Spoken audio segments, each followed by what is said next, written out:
Hey, Porch Chronicles. I just want to say something, and I hope I don't irritate or make anybody mad, but I'm pretty sure I am with what I'm gonna say, but it's the truth.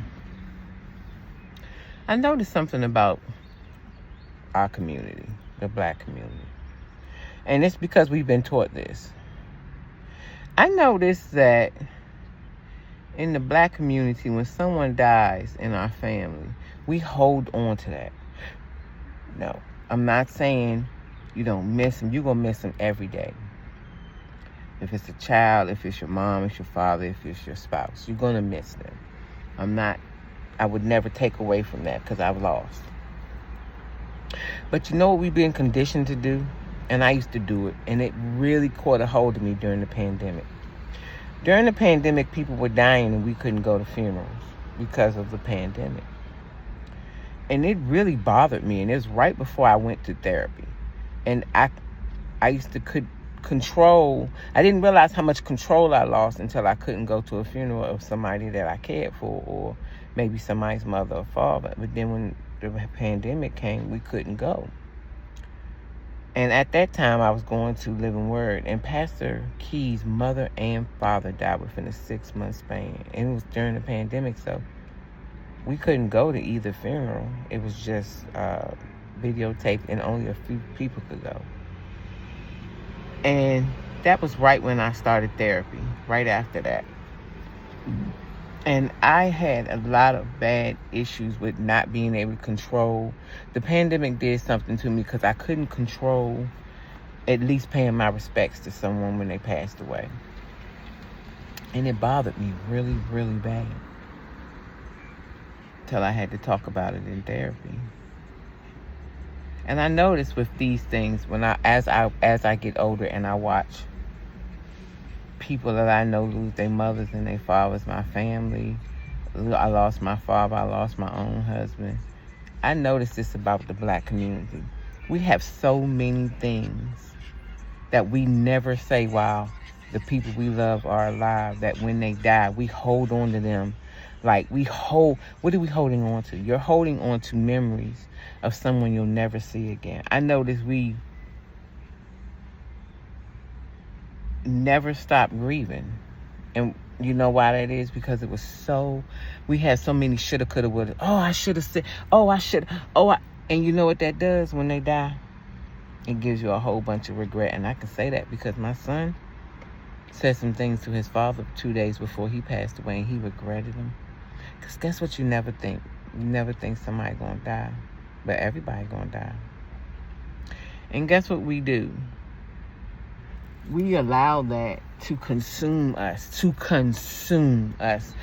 I noticed this too. When somebody dies, it makes you mean when you have a lot of things you haven't said, and you have a lot of feelings that you don't know how to let go of.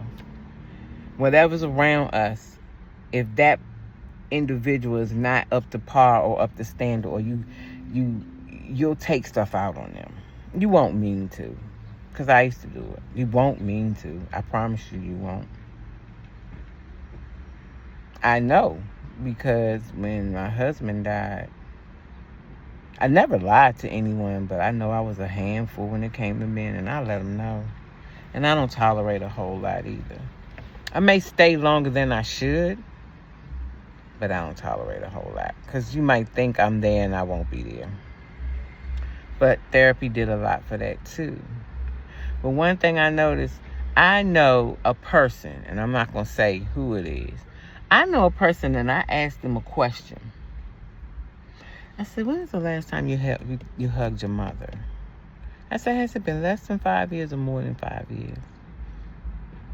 More than 5 years. And then I said, has it been more than 10 years? And they said, yeah. I asked them one day, and this was way before their mother had got sick or anything. I said, do me a favor and try to give your mother a hug sometime this week. And they was like, my mother not like that. She ain't gonna allow me to give her no hug. And I was like, my mother wouldn't let me give her none either. Now, my mother's not against a hug. You can hug my mother, but she's not gonna hug you just to hug you. That generation wasn't taught that. They were taught to go to work, take care of their families, and pay bills. They were not told or taught to love, because guess what they didn't get a whole lot of? Love for their parents was them making sure they had a roof over head, just like it was for us. Emotional love is not shown in the black family. Not like that.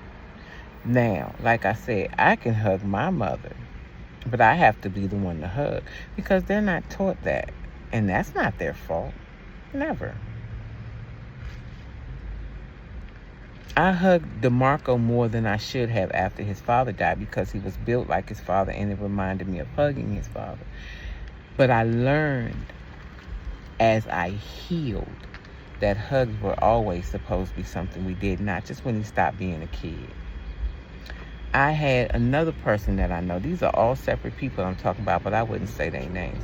I have another separate person I know. When their parent got sick, and to the point of almost dying sick, a friend of theirs asked them, give your mom. She couldn't even hug her mom. How many of you out there, for real, let's keep it 100. Get mad at me if you want to. I don't care. Call me what you want. When the last time you hugged one of your parents? Can you? And it's not nothing to do with them. What's inside of you that won't allow you to hug them? We have so many issues and so much resentment we hold towards our parents. And they hold towards us because we get the hell on their nerves. It's a lot of things that need to be said, but we need to learn how to say them the correct way and actually allow that person to feel that way without judging them. I love you, Porch Chronicles.